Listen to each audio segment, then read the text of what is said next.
Bien, muy buenas noches con todos. Bien, vamos a dar inicio a esta clase saludándolos especialmente. Es un tema muy interesante de diseños de investigación y análisis cualitativo. Es un tema que creo que a todos nos lleva a una gran reflexión y a cada uno de ustedes, señores docentes, quienes están presentes en esta aula invertida y por mis parabienes y mejores saludos. Estamos aún admitiendo a varios, los felicito porque hay un buen interés de parte de ustedes por escuchar este tema. Es un tema que creo que cambia nuestros paradigmas, es un tema que todos aspiramos a darle otra óptica, otra tonalidad, y creo que esto sí es interesante. Entonces, bajo este parámetro, vamos a dar inicio a este tema del diseño de investigación y análisis cualitativo. Quiero presentarme para todos ustedes, señores docentes. Mi nombre es Gerardo Ludeña González, soy abogado de profesión, magíster en Derecho Civil por la Pontificia Universidad Católica, doctor en Derecho y doctor en Gestión Pública y Gobernabilidad. Tengo a bien tener el título de RENACIT, Carlos Monge Medrano, nivel 4, y bueno, un gran honor para mí, me siento muy contento y feliz de poderles dictar esta cátedra y compartir con ustedes una retroalimentación y temas interesantes de diálogo. Bien, igualmente quería señalarles que básicamente en este tema de la creación y discernimiento de los métodos y diseño cualitativo es interesantísimo las fortalezas personales, ¿no? La colaboración, los recursos y los métodos. Es por ello que nosotros debemos cambiar de paradigmas. Es uno de los fines más importantes que tenemos en este momento, ¿no? Bien, bajo ese contexto, también igualmente es muy interesante tener presente que se dan fundamentos esenciales dentro de la investigación cualitativa. Y esa es, conforme aquí estamos señalando en los parámetros, básicamente tenemos como fuente el asunto clarísimo que nos conlleva a la noción de diseño de investigación cualitativa, los datos y las particularidades de esta investigación. Y por ello que yo quería también hacerles presentes que los paradigmas de diseño de investigación cualitativa son sui generis, es decir, lo contamos desde otro panorama, a diferencia de las investigaciones cuantitativas. En estas tenemos el diseño de estudio de caso, diseño etnográfico, investigación-acción, fenomenología, teoría fundamentada, y hay ya otras modernas conceptuaciones de metodología virtual, donde nace igualmente las revisiones sistemáticas, las revisiones bibliográficas y las demás revisiones, meta-revisiones cualitativas, que son interesantísimas, a diferencia, lógicamente, de la metaanálisis, que sí prácticamente es de naturaleza cuantitativa. Pero dentro del ámbito cualitativo tenemos esas bondades que nos presenta los diseños de investigación.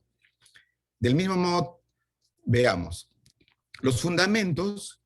Es interesante aquí contar con esta pantalla que yo les muestro, que si tuve bien también enviarles, ¿no? Del proceso, el enfoque que se tiene cualitativo, que pues es preferentemente inductivo, recurrente y analiza la realidad subjetiva.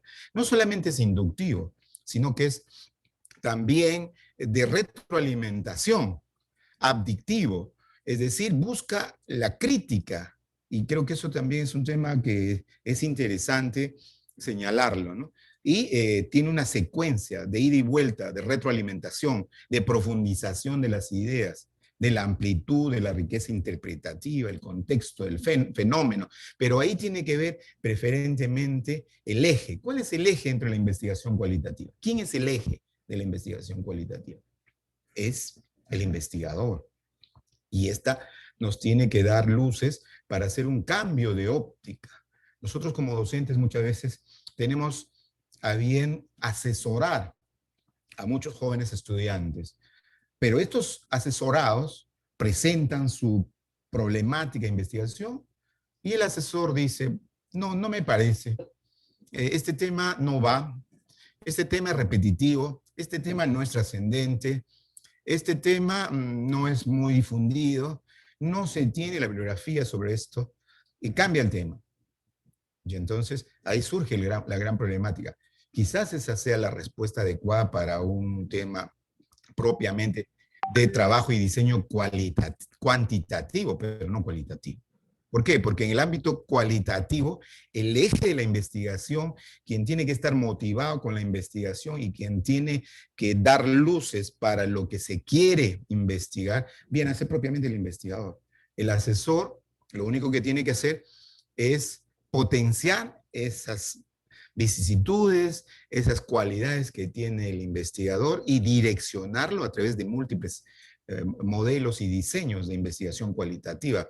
Y por lo tanto, yo considero que aquí en el ámbito cualitativo, el ámbito del problema no necesariamente tiene que estar óptimamente planteado, pues a lo largo de la investigación se mejorará. Tenemos un problema inicial emergente y luego que tendremos ya un problema subyacente y un problema quizás definitorio una vez que ya hemos investigado, una vez que ya hemos tenido todos los elementos interesantes de la investigación que buscamos, ¿no? Nosotros no tenemos básicamente una investigación experimental, ni preexperimental, ni cuasi experimental.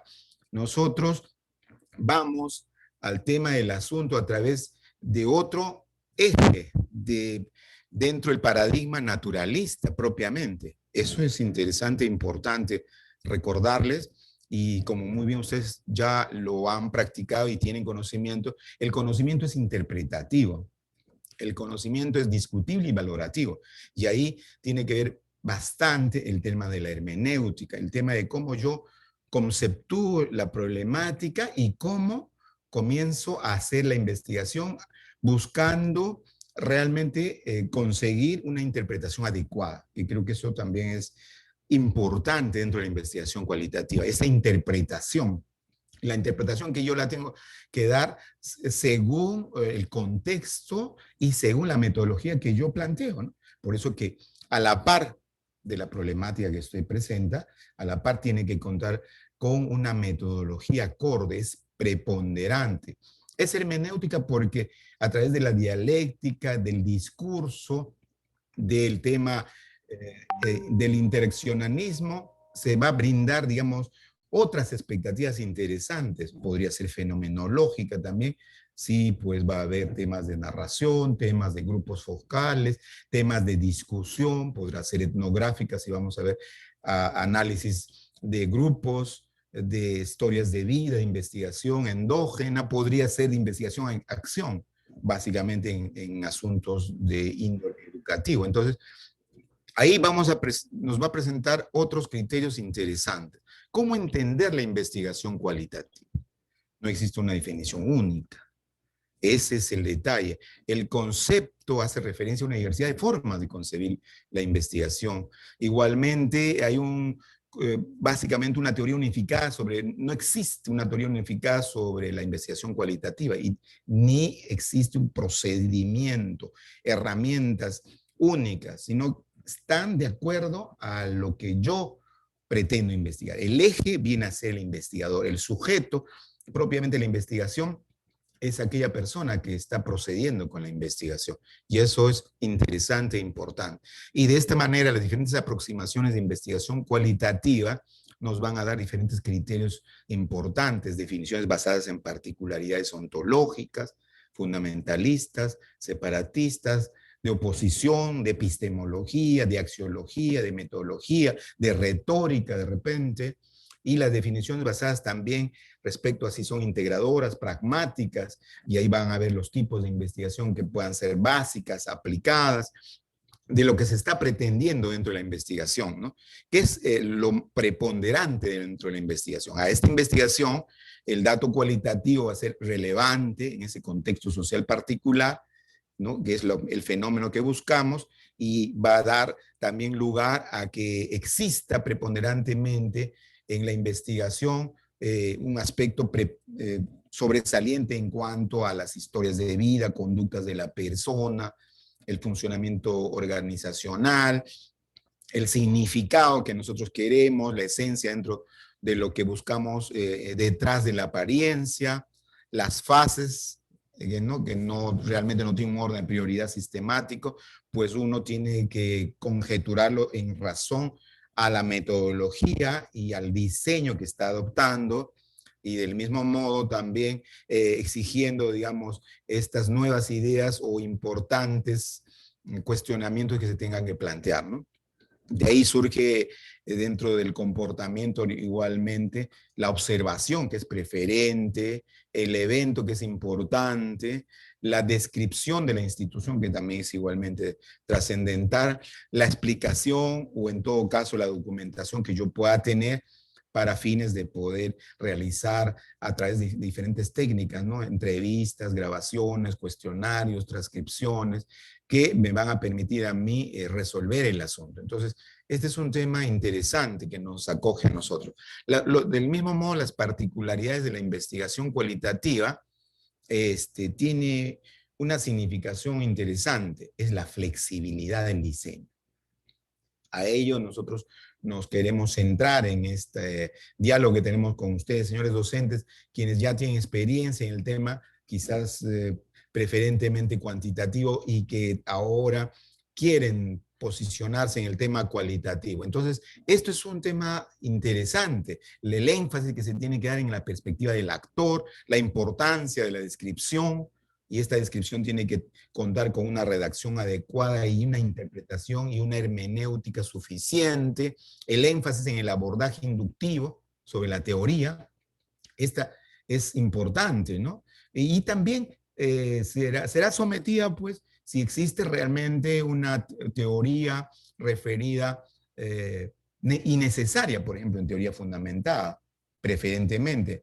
A diferencia que si yo hago una moderna metodología virtual de revisión sistemática, básicamente el marco teórico estaría subsumido en la propia revisión y lo que sobresaldría dentro de la investigación sería la metodología, ¿no? Entonces, eso también es un tema interesante, la flexibilidad, la relación particular que se tiene entre la metodología y lo que yo pretendo como teoría, que me interesa a mí dentro del ámbito de este diseño cualitativo.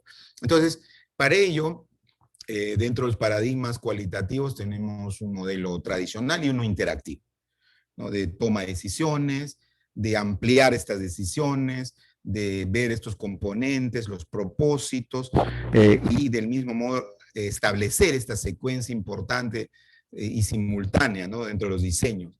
Tenemos igualmente una estrategia que tenemos que adoptar, y para eso, por ejemplo, hay varios métodos de cómo adoptar estrategias de acuerdo a los diseños, ya lo vamos a tratar más adelante, y del mismo modo, cómo podemos conceptuar una regulación sistemática acorde, una regulación bibliográfica suficiente, una relación entre la metodología y el área temática desde el punto de vista de la teoría. Si es que yo tengo un diseño de teoría fundamentada, buscando nuevas teorías, pues las que se tienen no son suficientes y esas me van a brindar a mí otros espacios importantes de diálogo. Entonces, en estos fines de los elementos de diseño de investigación, en este propósito, hay que conceptuar, ¿no?, algunos criterios importantes que están basados propiamente en el interés de la persona. Y del mismo modo, criterios conceptuales de qué es lo que se piensa con el fenómeno que se está estudiando. O sea, qué es lo que buscamos, cuál es para nosotros nuestra guía fundamental en el cual nos vamos a basar dentro de nuestra investigación, qué perseguimos en la investigación. Entonces, ¿con qué teoría contamos? Si es que tiene que ver con un análisis de teoría fundamentada, si fuera que es un estudio de caso, con qué fuentes documentales, con qué identificación de estudios, de casos contamos, ¿no? Y cuál es nuestra experiencia profesional, ciertamente, porque eso nos va a permitir tener mejores criterios al momento de redactar. Y del mismo modo, preguntas de investigación, ¿qué es lo que yo quiero tratar? ¿Qué pretendo? ¿Qué quiero responder con el estudio? ¿Cómo establezco esa relación? Y aquí lo más importante, los métodos. ¿Qué es lo que pienso para conducir este estudio? Y ahí tengo que ver, a partir del método naturalista, cuáles vendrían a ser las estrategias de los estudios basados en los diseños, que son básicamente el eje de la metodología que yo tengo que adoptar dentro del enfoque cualitativo, ¿no? Y para ello la validez lo va a dar, pues, lógicamente, el expertise de las técnicas las cuales voy a adoptar. Podrían ser entrevistas semiestructuradas de profundidad a expertos en el asunto, y del mismo modo podrían ser análisis de fuentes documentales, análisis comparado, que me permita a mí darle el contraste y de la validez suficiente. Ese es un tema igualmente básico y funcional, ¿no?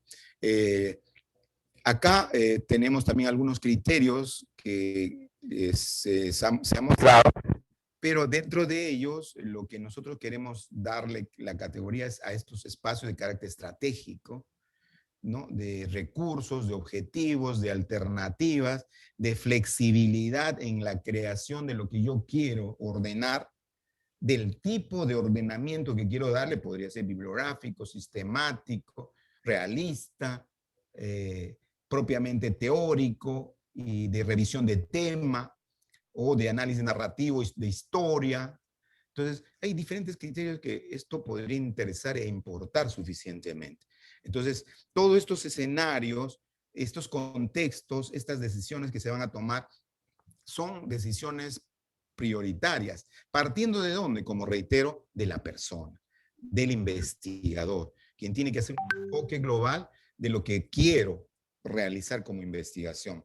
El enfoque cualitativo es muy flexible, es de ida y vuelta, es preferentemente inductivo y aditivo, y además podría utilizarse simultáneamente la deducción en algunos casos, pero que su eje preponderante es la inducción. Y entonces ahí podremos tomar estudios comparativos, históricos retrospectivos, etnográficos, investigación-acción, combinando con un método interpretativo, hermenéutico, y adoptando un estudio de caso, o adoptando tal vez una historia de vida, un método biográfico, o también una teoría fundamentada. Entonces, todo esto va a lograr una gran expectativa de análisis, buscando aquellos elementos importantes que constituyen unidades de análisis, a diferencia de las variables que comúnmente se conocen dentro del ámbito cuantitativo, ¿no? Esas unidades de análisis que nosotros debemos categorizarlo con bastante enfoque, discernimiento, ajuste. ¿Para qué? Para que tengamos el enfoque exacto de la investigación que queremos. Un enfoque que, a partir de las categorías y categorización, nos permite a nosotros estos criterios importantes, ¿no? Y de eso vamos a tener toda una experiencia interesante de fenomenológica, por ejemplo, de etnográfica, de teoría fundamentada, de investigación-acción, de biografía, y de estudio de caso, que nos va a nosotros a mostrar un eje interesante de trabajo. Y creo que va por ahí, ¿no? Y igualmente los estudios de caso pueden ser estudios de caso únicos, podrían ser ampliados, comparativos, y estos estudios de caso, al menos en cuanto a ciencias sociales, básicamente en derecho, son fundamentales, ¿no? Los estudios de caso que me van a permitir a mí establecer, a partir de ese análisis de estudio de caso, la proyección que tengo yo para poder encontrar la problemática, para poder metodológicamente, a través de este diseño de estudio de caso, inclusive combinando diseños, podría ser con teoría fundamentada, tratar de expandir mejor el asunto y tener mejores criterios de desarrollo. Y si es que yo tengo una óptica sistémica, o sea, no solamente diádica, no solamente que quiero ser inductiva, sino que desde el ámbito sistémico, elaborar dentro de las nuevas tendencias de metodología virtual el tema de una revisión bibliográfica, entonces con una nueva tendencia de una visión general que se pueda tener de de la investigación que yo quiero comparar o quiero establecer a través de los casos que se presenten, para poder dilucidar si estos son atractivos, si estos son importantes, son cuestionables o existen posiciones de solución. O sea, todo ello tendrá que verse desde el expertise que tomamos en consideración como asesores y desde la parte del investigador, la motivación que tiene en cuanto también todo el dato cognitivo que tiene aquel investigador, que le permita pues esa motivación suficiente para tratar el asunto, ¿no? Y creo que también ese es un elemento importante. Y este tema de la decisión de los diseños de investigación igualmente, ¿no? ¿Por qué? Porque nos da un panorama de investigaciones cualitativa centrando la atención en grupos, en eventos, en procesos, en significados, ¿no? Aquí quizás también habría que hacer algunas precisiones, porque no siempre lo que yo quiera para grupos, por ejemplo, que podrían ser de un detalle de un diseño de investigación etnográfico o de eventos que podría ser evidentemente fenomenológicos o de estudios de caso o significados que quisiera darle bajo teoría fundamentada o procesos que quisiera darle bajo un análisis narrativo, histórico, tal vez de análisis hermenéutico. Es decir, no siempre tiene que ajustarse a lo mismo, porque yo podría tener un evento que podría ser un estudio de caso y a la par combinado con la significación que esta tiene como preponderante, ¿no? Entonces, a nosotros nos abre este nuevo horizonte y nosotros como docentes tenemos que cambiar nuestra manera de pensar frente a nuestro, en este caso, a quien lo asesoramos, ¿no? A nuestro asesorado. ¿Por qué? Porque no podríamos decirle, no va al tema, no me parece, esta hipótesis no es la correcta, cámbiame de hipótesis. Este tema ya fue tratado y al final, pues el joven ya llegó a la época de inhabilitación y se va a tener que inhabilitar. Inclusive le van a decir, mejor inhabilítate porque tu tema no va. Y entonces, doctor, ¿qué podría hacer? No sé, ¿quién es el que investiga? ¿Yo o usted? Esta es una posición totalmente contraria dentro del ámbito de la investigación cualitativa, porque el eje viene a ser el investigador y yo como asesorado tengo que darle la motivación, tengo que darle todo mi expertise para accionar si es que qué es lo que quiere investigar, si se trata de un evento, si se trata de un tema de grupos, procesos, significados, teoría fundamentada, si se trata de un estudio de casos, si se trata de algo etnográfico, o fenomenológico, o bueno, tal vez ninguno de ellos. Tal vez quiere hacer una combinación de estudios de caso, pero desde una óptica sistémica de revisión bibliográfica, de revisión realista o de revisión sistemática, ¿no? Carlos Ramos Núñez, por ejemplo, en el ámbito del derecho, dice que no se puede hacer investigaciones si no se tiene un carácter sistemático de apertura, y entonces calza muy bien las revisiones sistemáticas en derecho, que son pocas. Si usted revisa, por ejemplo, en derecho, en las revistas indizadas, en cuanto a Scopus y demás, no va a encontrar muchos textos de revisión sistemática de derecho. ¿Por qué? Porque lamentablemente nosotros como abogados, y yo hablo incluido, tenemos más, y tendemos más al tema de significación, al tema de teoría fundamentada, al tema de discusión si se aplica o no, y no damos una abertura o cobertura mayor que nos permita a nosotros tener una idea sistémica que pueda darnos un mejor contexto. Más bien nos vamos solo al ámbito inductivo de estudio de caso y desde ahí queremos hacer el cuestionamiento, la problemática, la aplicación y de más temas que van relacionados, ¿no? Entonces, esto no siempre tiene que darse, por eso que es importante trabajar en equipo. Una investigación no se puede hacer solo. Una investigación preferentemente debe ser dos, y si tenemos un artículo científico, tres, cuatro personas, porque vamos a tener mejores criterios, vamos a direccionar mejor la problemática desde el ámbito de cuál vendrían a ser, digamos, los parámetros por los cuales yo pretendo llegar a hacer la investigación y qué metodología voy a adoptar y qué diseño voy a adoptar. Entonces, si yo lo voy a hacer solo, es muy complicado realizar esa investigación. Y dicho sea de paso, todos los participantes, aquí no existe un autor, un coautor, todos son autores. porque cada quien ha aportado desde su cultura, desde su nivel intercultural, desde su expertise, los criterios necesarios para hacer este trabajo en equipo, y esto va a lograr, pues al momento de hacer un artículo científico de revisión sistemática, por ejemplo, algo interesante. Entonces, los estudios de caso son preferentes e importantes en la investigación cualitativa. Ahí yo creo que podríamos dar luces, ¿no?, de algunos criterios. Me gustaría compartir con ustedes algunas ideas. ¿Qué cosa podrían ustedes comentar dentro de un diseño de investigación de estudio de caso? ¿Qué sería preferente dentro de la investigación de estudio de caso? Esto es trascendental porque los estudios de caso me van a permitir a mí, desde el ámbito inductivo, lograr esa ubicación de la problemática que yo puedo percibir y desde la metodología, desde la combinación de diseños también, podría yo conseguir algunos elementos importantes, ¿no?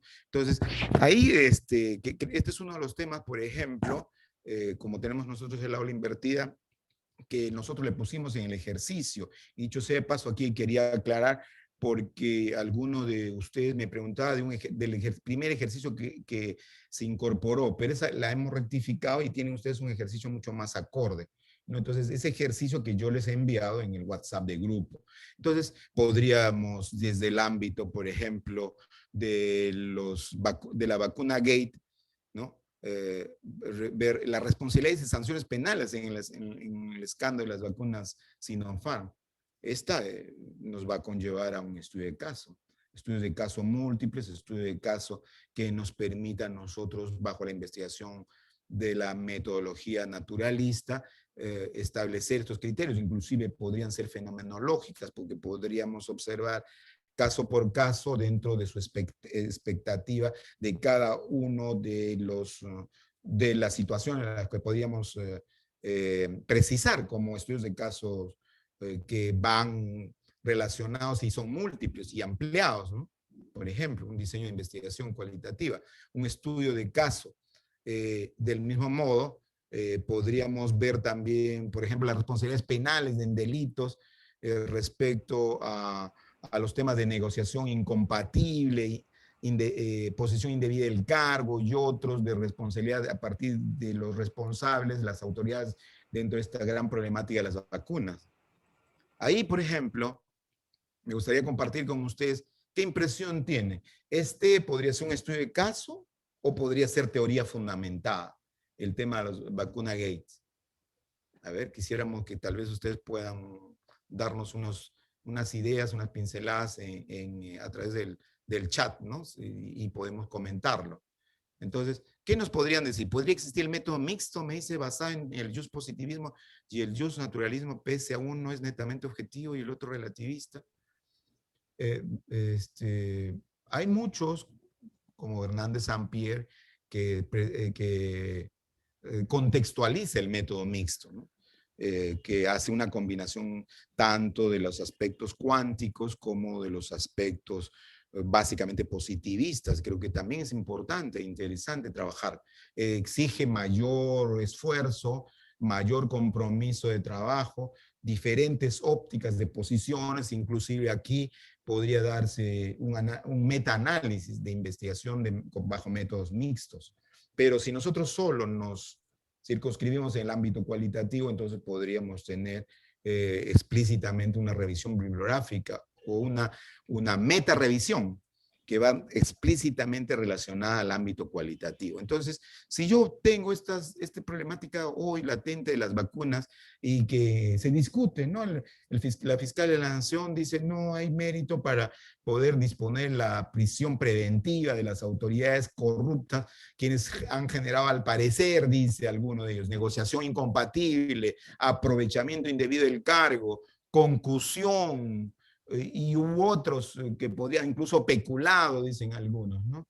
Entonces, esta disyuntiva, porque finalmente no se tiene claro, porque es un tema fenomenológicamente reciente a raíz de la problemática que tenemos de la crisis sanitaria, entonces nos da para un análisis de estudio de caso, pero también nos puede dar para un análisis de teoría fundamentada, porque de repente no está explícito dentro de la ley, ¿no? Y ustedes saben que para las sanciones penales se tiene el principio de legalidad. ¿Y qué quiere decir el principio de legalidad?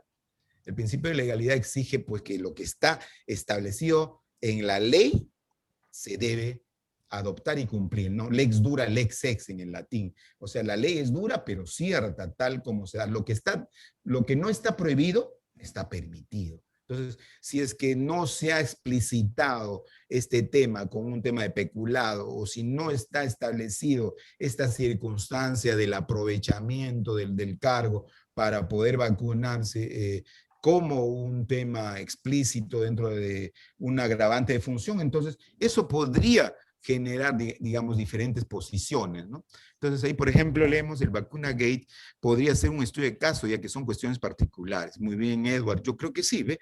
Sería estudio de caso, con un fenómeno actual, ¿no? ¿No? Por supuesto. Pero podría también, yo fíjese, podría considerar de repente de mi posición y un grupo de abogados o un grupo de sociólogos, podría decir que también podríamos hacer un análisis de diseño bajo el diseño de teoría fundamentada. ¿Por qué? Porque podría cuestionar las sanciones penales y civiles y podría establecer que habría necesidad de modificar, digamos, el código penal para estas figuras nuevas y para adoptar sanciones mucho más drásticas que permitan pues realmente un tanto minimizar y combatir la corrupción existente. Entonces también podría ser, pero netamente, como dice Edward y ahí que lo han escrito dentro del chat, es definitivamente estudio de caso. Entonces, ahí tenemos, por ejemplo, un tipo de estudio de caso que es interesante, que nos motiva a nosotros a escribir, ¿no? ¿Qué más podríamos tener? Por ejemplo, se estaría tratando de ocultar el tema de que en la embajada china, en el tema de los vacuna gates, existan pues muchas vacunas, más de 1.200 creo, y que existan nombres duplicados que se estarían buscando, ¿no? Pues con ello ocultar el número de vacunas que están en la embajada china. Entonces ya es un tema internacional, un tema que tendría que ver con política de Estado, con gestión pública, y podría esto ya merecer, por ejemplo, una teoría fundamentada. Entonces, son criterios, o podría combinar estudio de caso con teoría fundamentada. Pero sí son criterios interesantes. De pronto, aquí tendríamos que ver cuál es el escenario, cuál es el expertise del investigador, y qué criterios tiene también el asesor para orientar, para motivar, para direccionar y para hacer que ese enfoque tenga la metodología más acorde, o podría también tomarse en consideración una combinación de diseños, ¿no? Que también serían interesantes que poder observar. Otro punto de vista en el ámbito etnográfico, que igualmente es un tema eminentemente de diseño e investigación que en esta clase buscamos precisar y seguramente recordar a muchos de ustedes, señores participantes y docentes, es, por ejemplo, el tema propiamente etnográfico, de voces y experiencias de la niñez, la adolescencia venezolana, migrante en Brasil, Colombia, Ecuador y Perú, ¿no? La problemática migratoria de los venezolanos y las propuestas que tienen los candidatos de decir que, bueno, apenas yo juramento, tendrán que expulsar a todo venezolano que no legitime su trabajo y su permanencia en Perú. Entonces, es un elemento netamente etnográfico. Y ese es un elemento que nos va a conllevar a hacer un análisis de investigación. Un análisis de investigación diádico y sistémico.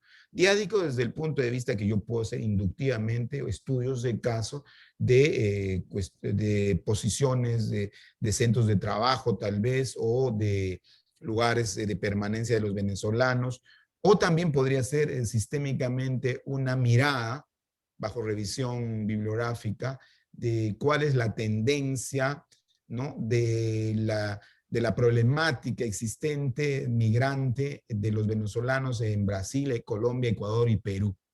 Entonces es una revisión sistemática. Una revisión sistemática inclusive intercultural, en la cual pueden participar varios investigadores y tiene una naturaleza eminentemente etnográfica, ¿no?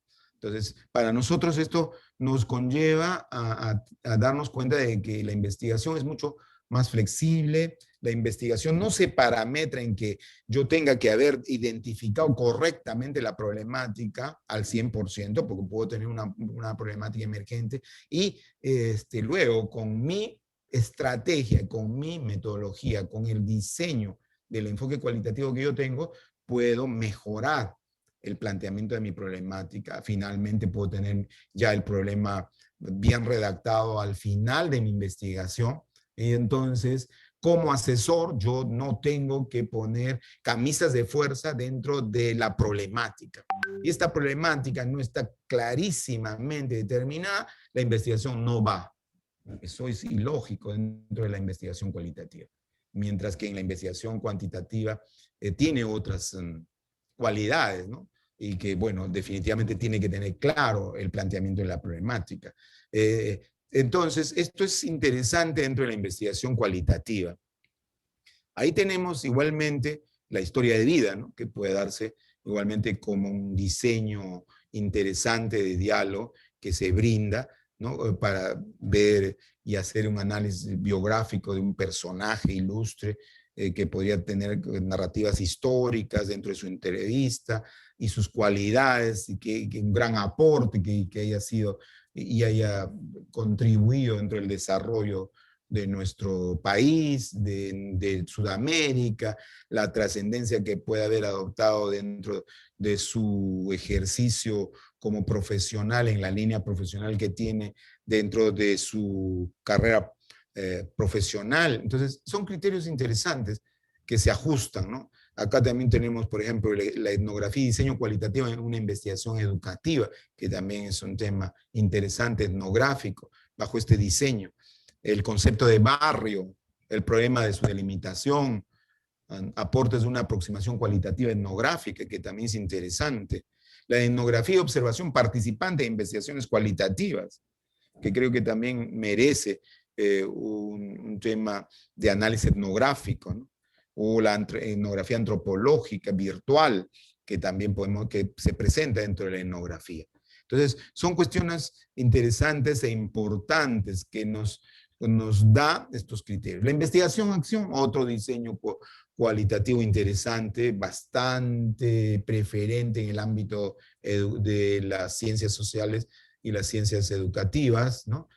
Ahí notamos una cuestión muy importante y ahí vamos ajustando, ¿no? Vamos ajustando estos criterios interesantes. En esta investigación-acción, por ejemplo, vamos viendo criterios de trascendencia importante, ¿no? El mejoramiento de la argumentación, un ejemplo de investigación-acción, por ejemplo. También es un tema, creo yo, preferente e importante, que creo yo también tiene mucho que ver dentro del ámbito del diseño que tiene que ver con la investigación-acción, ¿no? Y esto sí, es interesante e importante, ¿no? Ahora, los estudios de caso podrían ser perfectamente combinables con la historia de vida. ¿Por qué? Hay una pregunta que nos hace acá, por cuanto que podrían partir desde el análisis de su ejercicio profesional y un estudio de caso relevante que se pueda tomar en consideración para efectuar la historia de vida, que sí tiene que ver básicamente con un análisis de diseños combinables, ¿no? O sea, también pues el estudio de caso podría ser múltiple cuando ya se da estudios de caso que me sirven a elementos de diseños que van relacionados con el ámbito narrativo, de repente varios estudios de caso. Por ejemplo, yo había hecho un análisis de la hiperlexia en la colonia a partir de la gran cantidad de leyes, más leyes que hoy en día en la época de la colonia. ¿Por qué? Porque había gran cantidad de tinterillos, había a todo aquel que no tenía título, doctor se le decía, ¿no? Algo que ha quedado clásico para muchas personas, que cuando usted lo encuentra dice, hola doctor, pero no sabemos si lo dice porque sabe que es usted doctor o porque dice el alma de la toga, ¿no? A quien título no tenía el abogado o doctor se le decía, ¿no? Entonces, ahí viene, por ejemplo, un tema de hiperlexia en la época de la colonia, o sea, gran cantidad de temas, y yo había seleccionado varios estudios de caso interesantes en las cuales había una incidencia en lo que viene a ser discusión de tierras, discusión de menores, la esclavitud de los negros, la disposición de las niñas para regalo de familias en el ámbito de los negros, muy común en la época, ¿no? Por eso que inclusive ahí hay un tema interesante y muy bonito que se llama Don Ciriaco Urtecho, litigante por amor, aquel indio quien logró ser ya considerado noble, y un noble indígena venía a ser ya un cacique, un curaca, y que como era un noble indígena, y que esta ya había sido por real cédula autorizado, por ejemplo, en la época de la colonia, ¿no?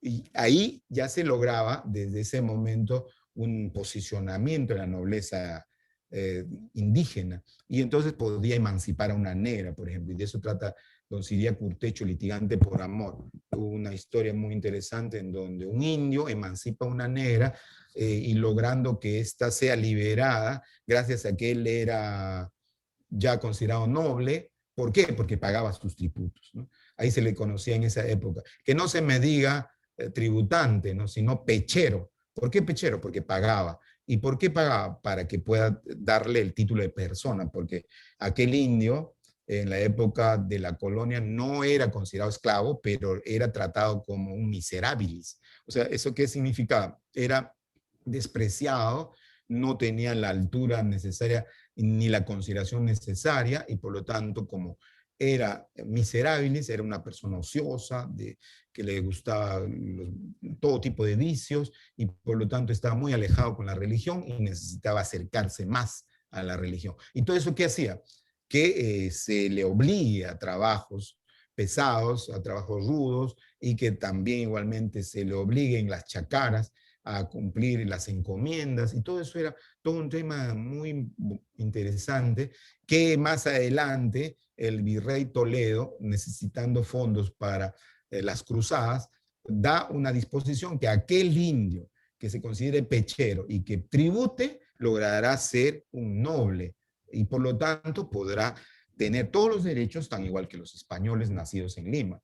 Y desde ahí comienzan los curacas, y también del mismo modo los caciques, y más adelante muchos abogados que eran tinterillos y eran pues indígenas, pero que sabían muy bien y conocían bastante de la ley. Y que en esos tiempos que pues se tenía la Real Audiencia como el escenario de la administración de justicia, era bastante interesante entender a aquellas personas desde la posición de que el abogado ponía su placa, pero en su placa no decía abogado especialista en derecho penal, derecho civil, derecho de familia, derecho tributario. Entonces usted lee la placa y como tiene tantas alocuciones ahí, usted dice, este sabe más porque tiene un montón de datos. No, ahí simplemente decía Gerardo Ludeña, abogado, frecuenta sacramentos. Entonces decía, este es buen abogado porque frecuenta sacramentos.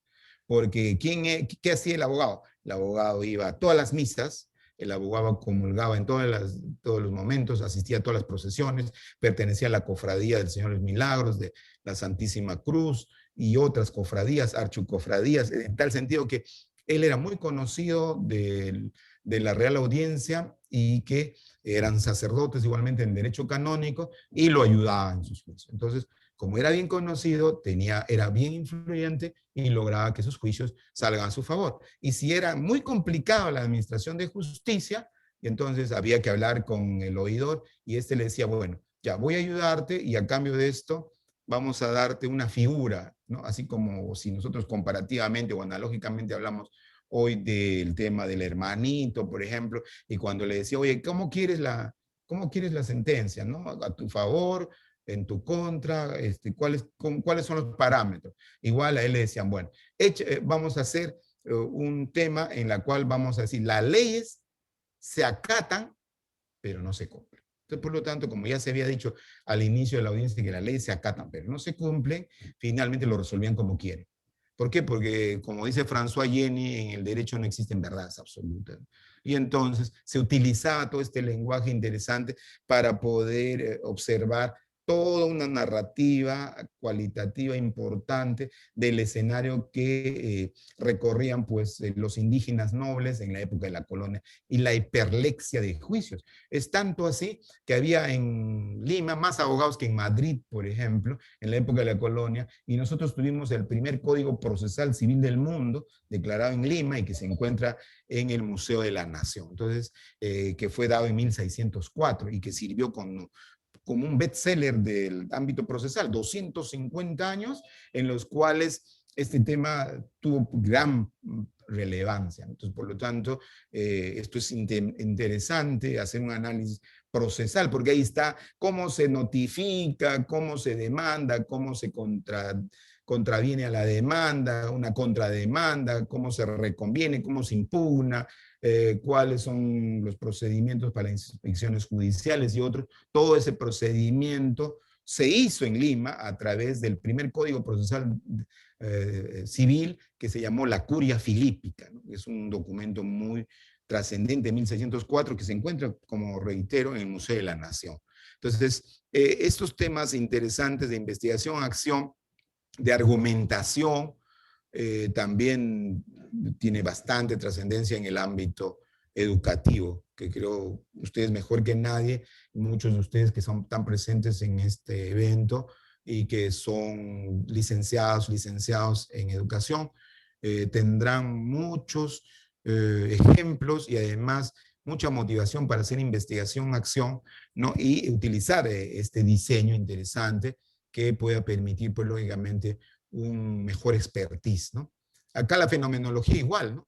El tema fenomenológico, una investigación importante, una investigación que va relacionada a un estudio que trata de comprender las percepciones de la gente, qué piensa la gente, las perspectivas, las interpretaciones, la situación particular del fenómeno.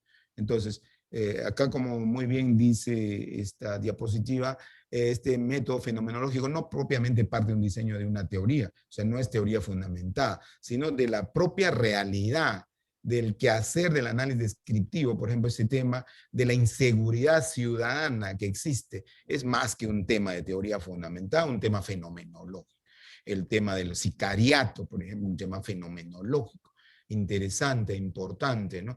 Entonces, este tema nos da ideas fundamentales de experiencias de vida que nos permiten a nosotros arribar a este tema. Igual, si tenemos a bien seguramente en esta clase, participantes, señores arquitectos, entonces podrían darse la arquitectura y la fenomenología, ¿no? De cómo se presenta la arquitectura y la belleza arquitectónica, digamos, de cada uno de los centros de desarrollo, centros urbanos, y cuál es la trascendencia o cuál es la motivación de los nuevos edificios frente a la belleza arquitectónica. Es decir, son criterios que son perceptibles dentro de nuestra realidad y que esto implica una cuestión fenomenológica importante y trascendente, ¿no? Esa, por ejemplo, es un tema interesante de diseño fenomenológico. La teoría fundamentada sí tiene sus cualidades, tiene sus criterios interesantes, tiene su motivación, ¿no? La responsabilidad objetiva en los accidentes de tránsito. Yo quiero ver una problemática en el quehacer de los accidentes de tránsito, en la cual cuando sucede un accidente de tránsito, lo primero que digo es, ¿quién tiene la culpa? Y entonces nosotros como abogados, si hay tema para abogados, podríamos decir, no existe una culpa dentro de la responsabilidad en un accidente de tránsito. Existe una cuestión de potencial riesgo que asume el que conduce. O sea, el conductor es potencial dañador. Por lo tanto, aquí no existe culpa del transeúnte. El único que tiene la culpa objetiva es el autor. ¿Quién es el autor? El chofer. Tenemos este criterio, entonces ahí se comienza a dilucidar cuáles son los criterios digamos, en Latinoamérica. Podríamos usar ahí teoría fundamental para poder identificar si realmente se cumple este escenario. Entonces ahí vamos a ver quizás diferentes criterios que van de la mano dentro de este expertise que se tiene para poder dilucidar si esa responsabilidad objetiva de la teoría de riesgos alcanza realmente no solo al chofer, ¿no? Porque puede ser que el chofer no tenga posibilidades económicas. Esto va a alcanzar al quien alquiló el taxi. Igualmente va a alcanzar a quien alquiló el bus y al concesionario de la línea de bus por un tema de responsabilidad solidaria. Y esto es un tema también importante e interesante, que va desde el ámbito civil en una indemnización, es una indemnización de daños y perjuicios, o también va desde el ámbito penal en una reparación, o sea, pedirle que el juez determine una reparación civil. Y aquí se presenta quizás una gran expectativa y una gran dilucidación cuando por lo general, cuando hay un accidente de tránsito, ¿qué hago? ¿Denuncio o demando? Entonces yo creo que la mayoría denuncia, ¿no? Porque dice, yo quiero que se pudra en la cárcel, yo no lo quiero a este tipo. Igualmente, si sucede algún acontecimiento, digo, que se pudre en la cárcel. Pero al final no se ha evidenciado de que existió esa intencionalidad dolosa, simplemente culposa y por lo tanto muchas veces lo absuelve. Pero absolviéndolo, le tienen que imponer una reparación civil. ¿Eso qué significa? Un dinero que le tiene que resarcir por el daño ocasionado. Y ese dinero tiene que tener un justiprecio, ¿no? Un justiprecio que vaya a la par del daño generado. Entonces, este es un tema interesante, un tema de teoría fundamental, por ejemplo. El tema de los accidentes de tránsito ligados a uso de celulares, ¿no? Por lo general, el que conduce está así como la señorita, bueno, pues excepcionalmente ahora, pero la mayoría creo que son caballeros, porque las señoritas son más cuidadosas, viendo su celular, no manejando, viendo su celular. Y si le mandaron alguna foto, algo, algo sui generis en su WhatsApp, entonces se va a fijar y podría causar un accidente de tránsito. Y esto ha incrementado notablemente, ¿eh? Hay un 93.2% de incremento, inclusive más, y un tercio de quienes manejan utilizan este dispositivo. Y entonces ya necesitan una ley, así como se hizo ley el hecho de manejar en estado de ebriedad, aquel que conduce en estado de ebriedad ya comete un delito y tiene que ser detenido, puesto a disposición y tendrá que someterse tal vez a un tema de cuestionamiento para una resolución antelada de juicio para que pueda lograr pues liberarse y pagando una reparación civil. Así igual debe también tener una óptica de los accidentes de tránsito generados y aquel conductor que esté con un celular sea un delito. ¿Tenemos esa ley? No. Entonces, como no la tenemos, hay que presentarla.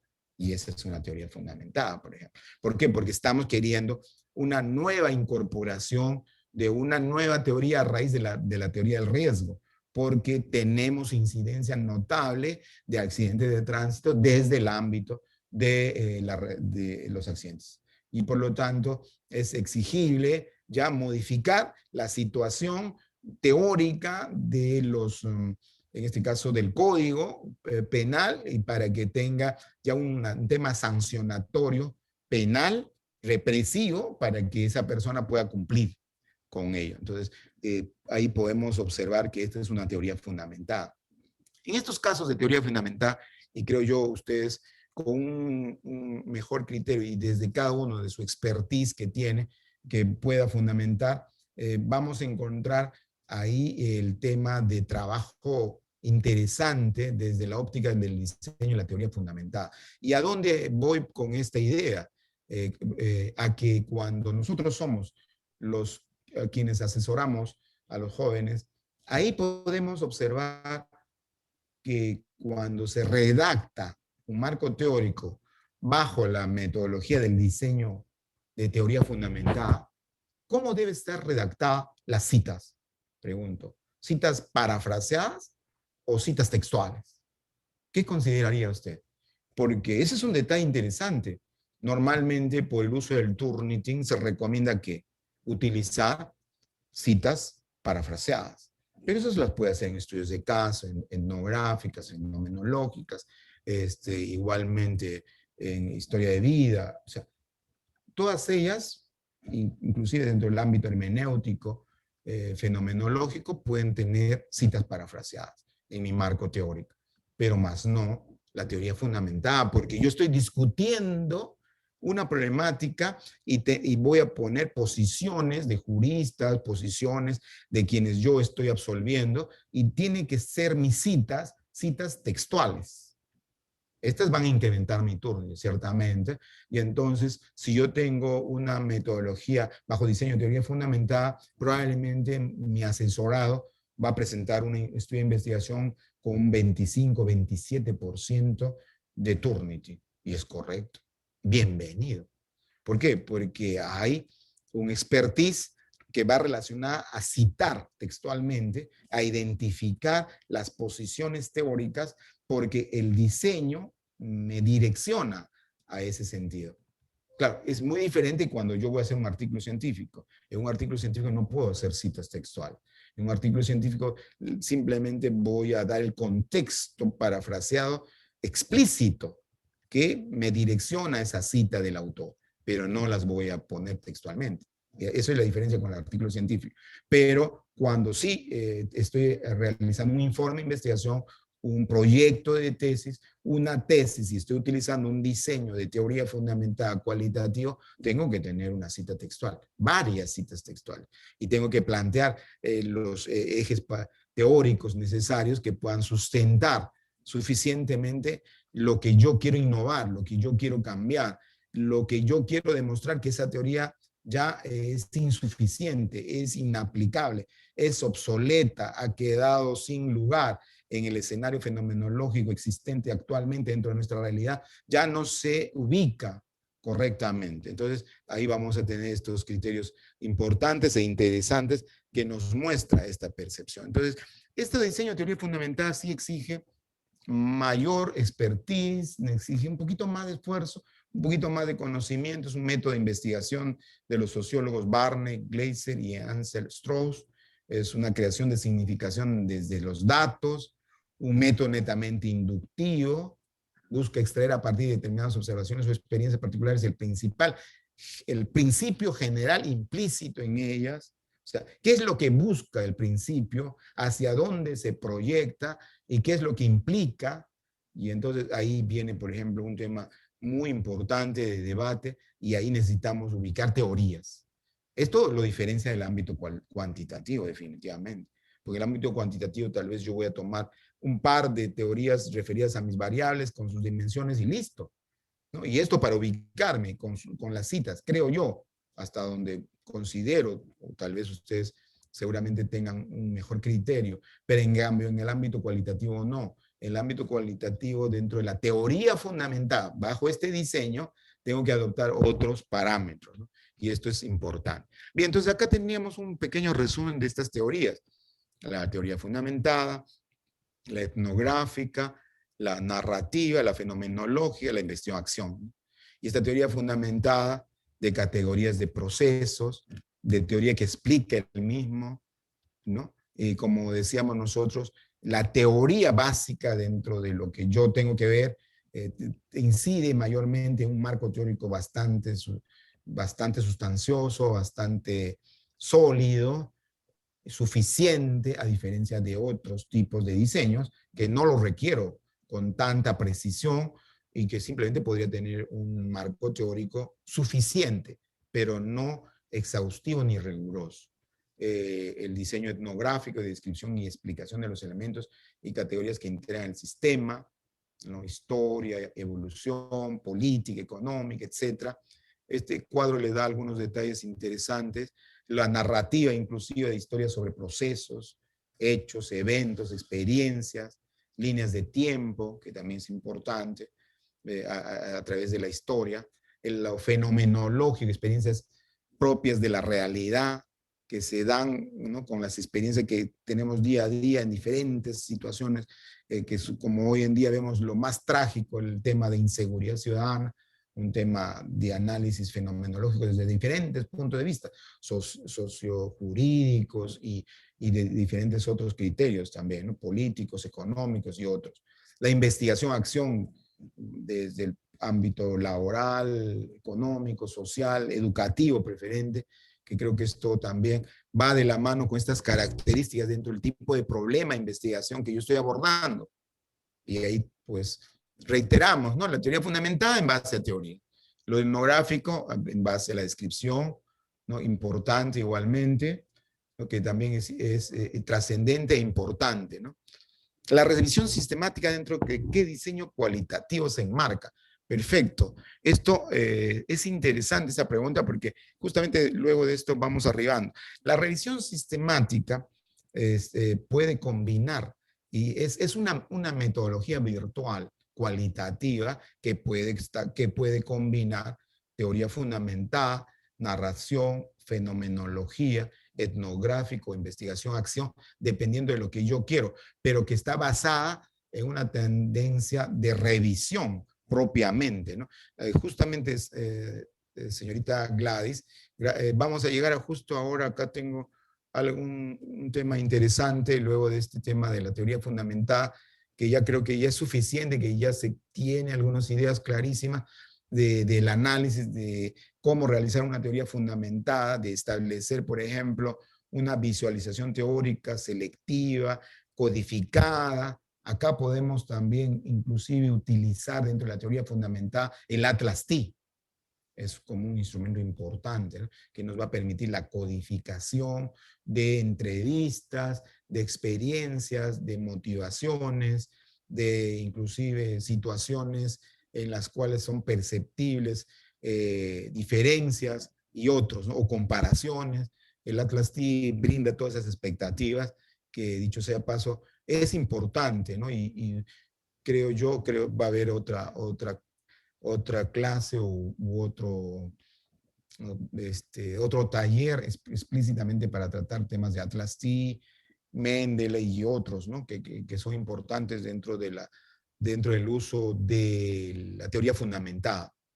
Entonces, acá, de estos métodos de investigación cualitativa nos lleva a tener en consideración algunos aspectos, ¿no? Por ejemplo, señalar, ¿no? En la presente investigación se gestó sobre el enfoque cualitativo, con el objeto de categorizar, estimar la referencia de las entrevistas categóricas, abiertas, semiestructuradas y de profundidad a través de los instrumentos como el Atlas T. Del mismo modo fue de inducción y abducción analítica. ¿Qué viene a ser la abducción? Porque la inducción sí la conocemos. La inducción que partimos nosotros del elemento básico, ubicable, perceptible, que es eminentemente el tema problema. Y la abducción viene a ser la cuestión crítica que conlleva a esa inducción, que es necesaria para poder absolver la problemática que se presenta. Entonces, un tema de abducción necesariamente se da en una teoría fundamentada, por ejemplo, y también en otro escenario de fenomenológico que se puede determinar.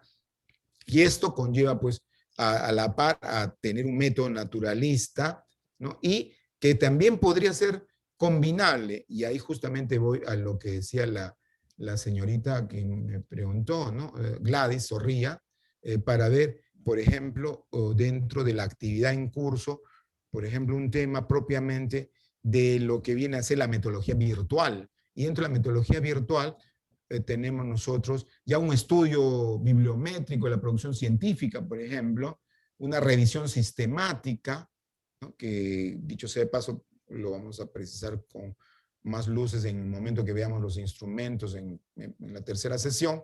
Y estos estudios bibliométricos, por ejemplo, no necesariamente pueden darse inclusive con gran cantidad de revistas o fuentes o artículos de prestigiosas revistas indexadas, ¿no? Sino quizás, como en este caso, solo exclusivamente de la Web of Science, ¿no?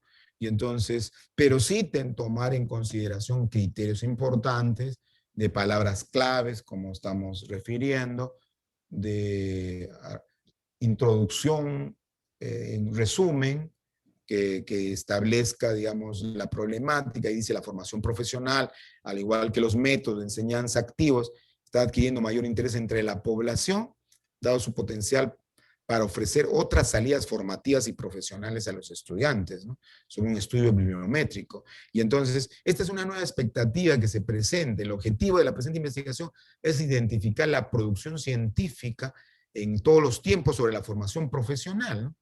Entonces, también tenemos ahí como una metodología virtual, el Bear Learning en la base del Web of Science, también el nivel metodológico de desarrollo de estudio bibliométrico y etcétera. Entonces, estos criterios tienen un tema de contexto, un estado del arte, quizás marco teórico si conlleva a un tema de teoría fundamentada, una metodología que vamos a observar cuál es su diseño, ¿no?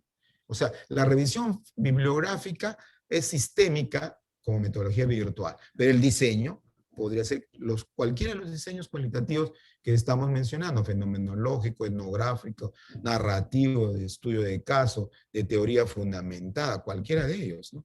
Y estos criterios de inclusión inclusive y de exclusión van a tener presencia dentro de la revisión porque vamos a ver qué textos, qué revistas, qué artículos han sido incluidos en el estudio y han sido también excluidos del mismo, ¿no?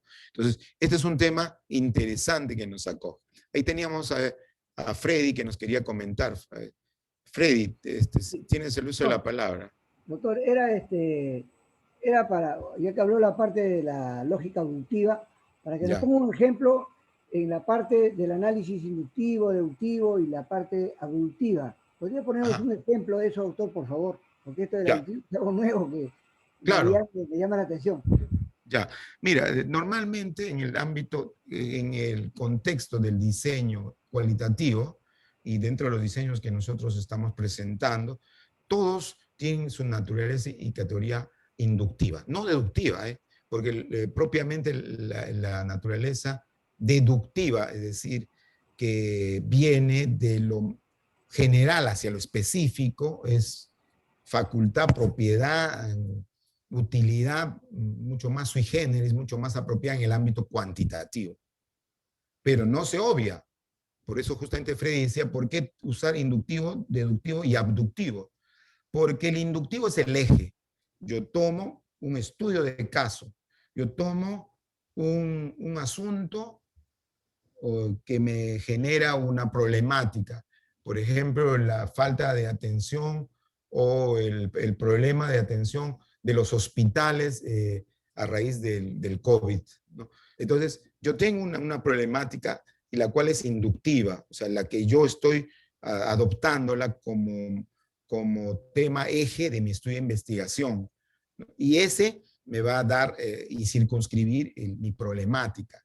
Y entonces, mi diseño sea fenomenológico por las experiencias que pueda tener de cuál es la percepción de atención de los hospitales frente al COVID, o cuál es la percepción de los asistentes o expertos asistenciales sanitarios en los hospitales que están directamente relacionados a la atención del COVID. Y entonces, ahí tenemos un escenario inductivo, que podría ser o fenomenológico o de estudio de caso, dependiendo, ¿no? Si es estudio de caso porque encontramos un gran problema en algunos de los hospitales, ¿no? Tal vez podría ser el Hospital Negreiros, por ejemplo, y la problemática frente al COVID que se pueda presentar, o un estudio en especial. O también podría ser fenomenológico para hacer un análisis de la realidad. Pero eso va desde el criterio inductivo. Otra cosa es deductivamente, pues yo voy a tener un escenario como nos ofrece el panorama en general de los hospitales. Yo puedo ir de ida y vuelta a adoptar en la parte deductiva, pero desde el eje que es inductivo. ¿Y cuándo es abductivo? ¿Cuándo es abductivo? Cuando yo a esa tengo que establecer crítica, tengo que no simplemente hacer el análisis del estudio de caso tan igual como lo puedo conceptuar, sino tengo que generar todo un espacio de valoración crítica del asunto, de la validez de ese estudio, la problemática que genera esa situación, los valores que están íncitos dentro de ese estudio de caso, digamos, la falta de atención que ha generado el fallecimiento de muchos ciudadanos por falta de atención o falta de administración de oxígeno. la falta de oxígeno en los hospitales. Cuestiones críticas que han incidido dentro de esa problemática, entonces ya se torna abductivo. O sea, le damos mayor valor agregado crítico propiamente a ese estudio netamente que estoy identificando. Y puede ser deductivo porque como es flexible la investigación, yo puedo tomar criterios generales de impresión de cuáles son, digamos, el desarrollo en varios hospitales respecto a la atención preferente o de los ciudadanos en cuanto al COVID y qué responsabilidades tienen el personal sanitario frente a la atención eficiente o comprometida dentro de la atención en la pandemia. Entonces, esta tendría que combinarse, ¿no? Por eso que es interesante utilizar todas estas figuras. Yo les he enviado en una de las lecturas el tema cómo trabaja la abductiva. Entonces, ahí podría ser que podríamos checarlo más adelante con mayor precisión. ¿Ya? Bien, entonces, sí, Freddy, ¿qué más? William, ¿no? Doctor, o sea, en la parte inductiva, prácticamente usted dice que es el eje principal, y en la parte deductiva estaría, digamos, también de repente un marco teórico referencial, Ya, pero, ¿no? De lo sí. que podría implicar, digamos, el no cumplimiento de todas las cosas que han generado, por decir, para llegar a la parte deductiva, el fallecimiento de los pacientes, ¿no? De los Ya. pacientes que se en los hospitales. Eso sería Claro, más o menos la otra interpretación. la reglamentación que no se ha tomado en cuenta, por ejemplo, ¿no? Todo eso vendría a ser la deductiva. ¿Y cuál sería la abductiva para tu criterio? Sería pues ya la consecuencia, ¿no? Lo crítico, el hecho mismo en sí, la muerte, ¿no? El fallecimiento. Ya, escenarios El escenario que nos han crítico. llevado a situaciones críticas, ¿no? Claro. Que realmente repercuten en derechos fundamentales como la vida, la falta de atención inmediata, la falta de gestión pública oportuna, la carencia de compras en tiempos y oportunos de la vacuna, la problemática de que todo lo que se genera en el entorno valorativo sobre esa problemática. Que yo tengo que darle esa naturaleza abductiva, o sea, darle mayor crítica, Doctor, acrecentarla. Y si doctor, tomamos esos tres ejes, claro. resulta mucho más interesante mi investigación, ¿no? Doctor, en la tarea que usted ha dejado, mi compañero y yo, que estamos formando un grupo de dos, de hecho, de Ya. paso le envía a su WhatsApp el nombre de los dos, doctor. Disculpe, me tomé el atrevimiento porque no sabía cómo armar el grupo. Bueno, Ya, hemos yo lo armo, considerado no un se título. preocupe. Ya. Hemos Ya. considerado un título, ¿no? Que dice así, a ver, lo tengo por acá, ya. Es sobre la lesión del Estado a través de la ejecución de obras de ingeniería que afectan a la propiedad civil y el derecho de los ciudadanos. Eso podría tener una interpretación lógica abductiva. Claro, esa es abductiva porque Está tienes un produciendo valor una que es lesión. agregado, que es el daño, la lesión que genera el Estado. Claro, ahí se ha generado. Sí, O sea, está podría tener bien. ese razonamiento lógico de parte abductiva, ¿no? Claro.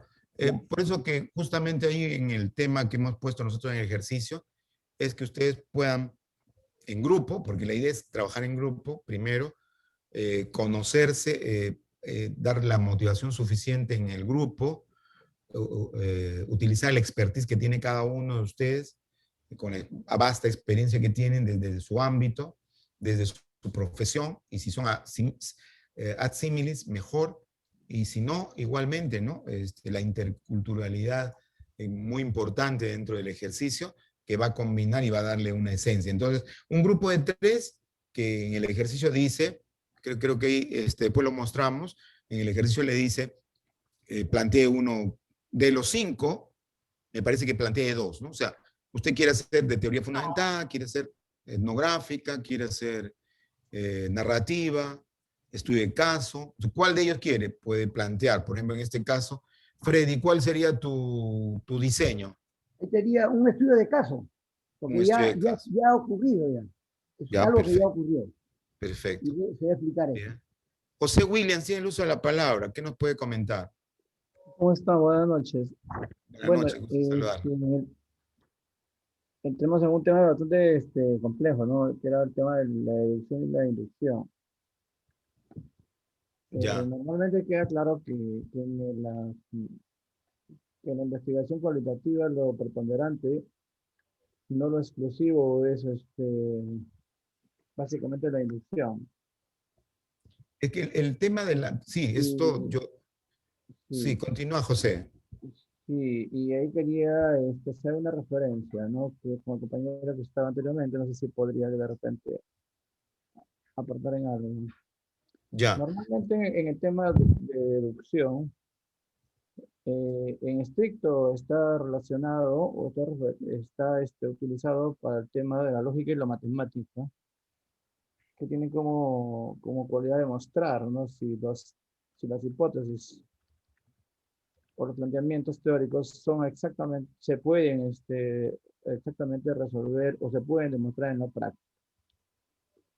En el tema Ya. inductivo, tenemos un camino contrario, partimos de una cuestión específica, de un hecho. En el caso de las ciencias sociales, eh, tenemos que ver de fenómenos sociales inéditos, no de situaciones de otro tipo. Eso es lo que da la diferencia con otras investigaciones, porque hay que tener en cuenta que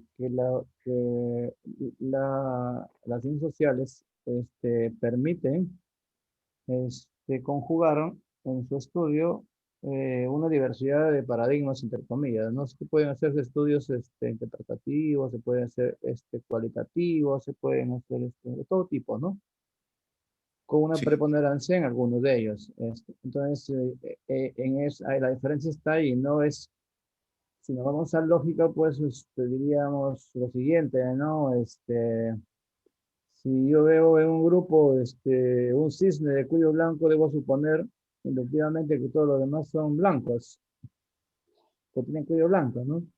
Y esa es la limitación de la inducción, que no se puede generalizar. Claro, Entonces, eso claro, se claro. tiene que tener cuidado, ¿no? Porque no es generalizable la investigación cualitativa, pero sí es importante porque resuelve problemas. Sí, Que ahora sí, ya sí, no se sí. discute, salvo aquellos que pues, tengan una cuestión dogmática fuerte, ¿no? Que todavía sigan pensando que en las ciencias sociales no se puede hacer investigación cualitativa. Entonces, y en la inducción, básicamente, lo que hacemos es recoger evidencias de aquello que tenemos, diríamos, las menores evidencias y construir a partir de ahí una posible, entre comillas, teoría o una posible hipótesis incluso o una posible tesis. Esto está usado básicamente en el tema de la investigación criminalística. Usted y yo somos abogados. Ya. No trabajamos mucho por inducción, sino más bien por abducción. Solo bastaría encontrar si un grano de frijol para determinar que alguien se llevó, qué color de frijol es, cuántos sacos son y por dónde fue. Entonces armamos toda la teoría, ¿no? Entonces, ahí quería yo centrarme, ¿no? Entonces, primero es que normalmente la deducción es para ciencias formales, mayormente, no exclusivamente. Tiene conocimientos a priori, está basado fundamentalmente en hipótesis, lo que no suele estar mucho esto en el tema de la investigación que estamos viendo. Parte de lo general que ya usted lo dijo, hacia lo específico, en el tema de la investigación cualitativa, naturalista que usted está hablando, pues partimos de lo particular de lo que en sociales llamamos pues un fenómeno social inédito, ¿no? Inédito para diferenciarnos de aquello que podría confundirnos de repente con aquello de una teoría refutada o de un hecho no previsto, ¿no? Un factor inédito. Y luego la abducción, la posibilidad de que de cualquier circunstancia que pudiéramos tener, pudiéramos ir construyendo una teoría, entre comillas, o construyendo un caso para poder resolver una situación cuando se trata de investigación de este tipo. Eso era, profesor. Bien, muy bien, José. Quería justo ahí darle una solución a la señorita Patricia Rivera, ¿no? Ella nos comenta que inicialmente, es cierto, inicialmente se mostraba una serie de casos puntuales, ¿sí? No como ahora hemos puesto un tanto abierto como para que usted cree, ¿no? Yo consideraba que era mucho más agradable crear, ¿no? En equipo, pero si hay alguna parte de ustedes considera que quiere que parta del anterior, o sea que el anterior era ponerle 6 casos y usted definía qué tipo de diseño es. Si ustedes creen que eso también es, porque también es interesante, lo incluyo, no hay ningún problema. Entonces podríamos incluirlo, la inicial que era ese modelo de ejercicio y la segunda que usted la crea. Eso podría ser cualquiera de las dos posibilidades, ¿no? Un esbozo de introducción de investigación, SMART, y se comienza el trabajo en las instituciones educativas. Podría ser un solo esbozo de introducción de la investigación y se comienza el trabajo en la investigación educativa. Ah, bueno, porque ahí habíamos puesto que se pueda definir dos, ¿no? Y si ustedes consideran que tienen un criterio único sobre un tema y que ya tienen un esbozo de introducción mejor planteado, bueno, el ejercicio planteaba 2, ¿no? 2 de los 5. Como prefieran, ¿eh? Porque la idea es que se plantee 2 criterios desde 2 posiciones, como era un grupo de 3, entonces podría haber diferentes posiciones, ¿no? Unos que quieren teoría fundamentada y otros que quieren, por ejemplo, estudio de caso. ¿Por qué? Pero ahí nos dice, por favor, voy a cambiar de una hora. Bueno, ya. En el caso, entonces, dejamos a la opción. Si gustan, yo incluyo el ejercicio también anterior que decía que simplemente identifique el tipo de diseño y lo fundamente. Y el otro es que usted cree la figura como está hasta ahora, que yo ya le envié en el grupo, ¿no? Que son 2 criterios interesantes también que usted los puede tomar en cuenta. Bien, continuamos. La revisión bibliográfica que nos interesaba también es un tema que hoy en día tiene tiene bastante relevancia porque hay una nueva tendencia dentro de la metodología virtual de ya hacer revisiones bibliográficas, puesto que es mucho más atractivo, está de moda.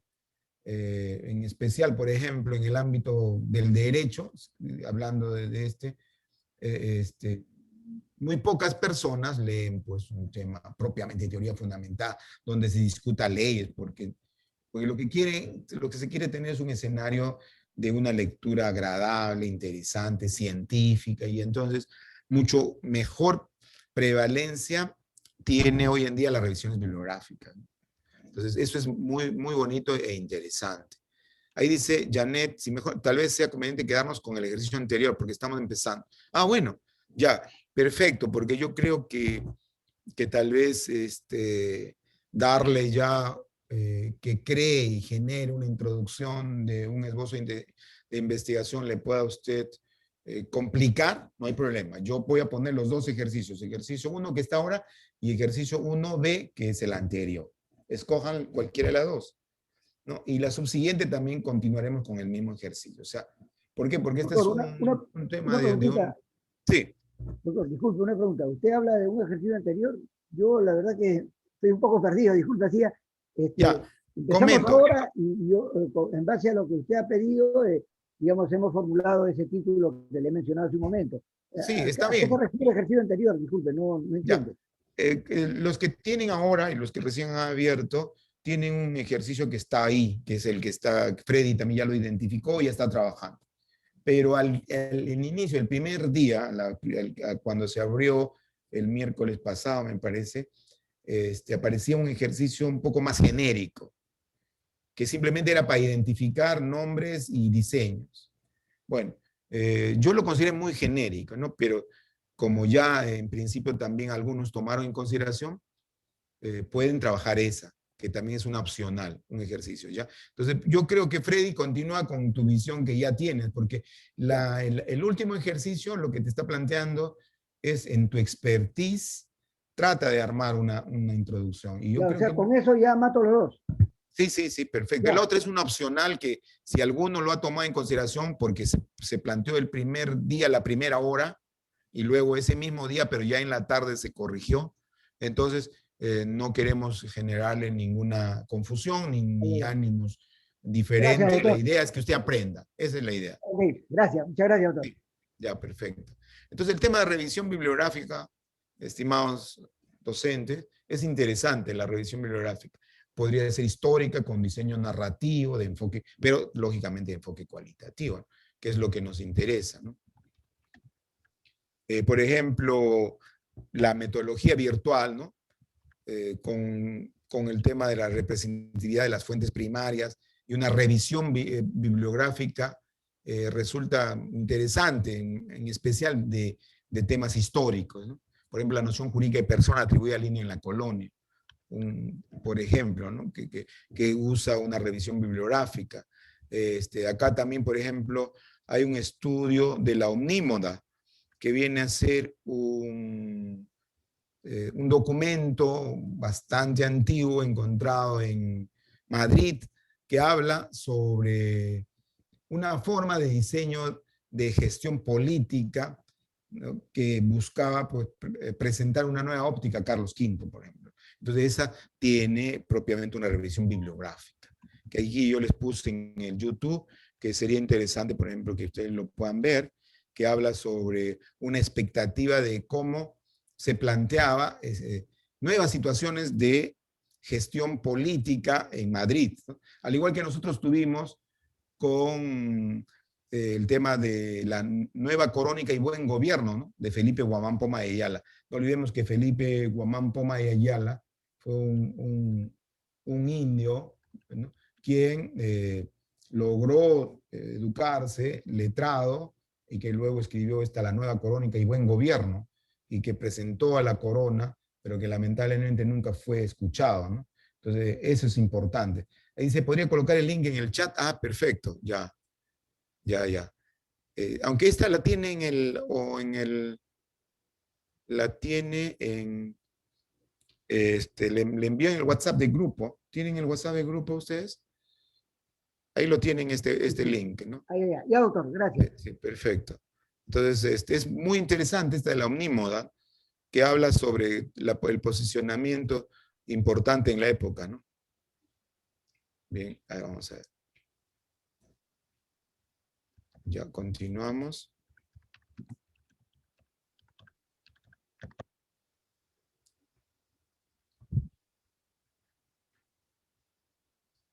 Ya viendo el tema de las revisiones bibliográficas, también podríamos ver otros que son importantes, por ejemplo, el de revisión bibliográfica integradora.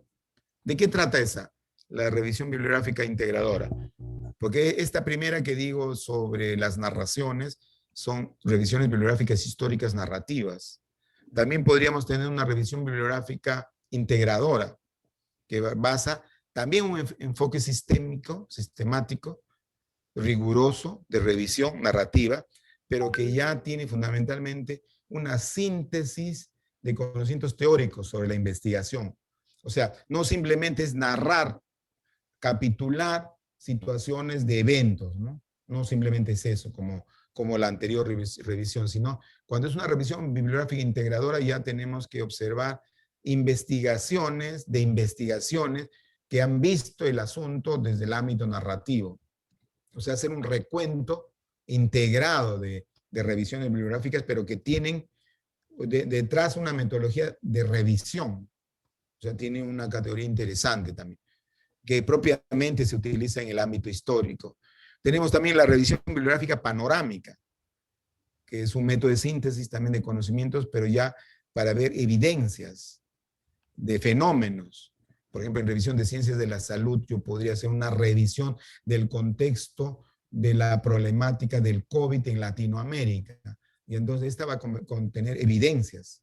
Doctor, pero ahí sería ya una revisión sistemática. Esa es una revisión sistemática, pero desde el ámbito cualitativo se llama revisión sistemática panorámica. O sea, pues tiene ya una, pero es revisión sistemática. También en la narrativa, en eso puede ser también sistemática, pero dentro de esos ámbitos, ¿no? Sí, o sea, todas son revisiones sistemáticas, pero cada una tiene ciertos nombres, ¿no? La anterior, por ejemplo, integradora, cuando viene una revisión sistemática de revisiones de diferentes estudios. Y es simplemente revisión bibliográfica narrativa, es una sistemática, pero solo de narración, ¿no? De eventos que se han llevado a cabo y bibliografía afín a ese evento. En cambio, la revisión, por ejemplo, panorámica ya es propiamente una revisión sistemática, global, que encierra ya toda la fenomenología, por ejemplo, que normalmente se estila más, ¿no? Y la revisión sistemática, como en general, ya no es un resumen de evidencia, lo que hemos dicho anteriormente, o sea, la panorámica, y que conlleva pues a un riguroso esfuerzo de una síntesis, de utilizar más que nada una discusión importante, ¿no? No olvidemos que la revisión sistemática, ¿cuál es el eje de la revisión sistemática? Preguntaría yo. A ver qué dice.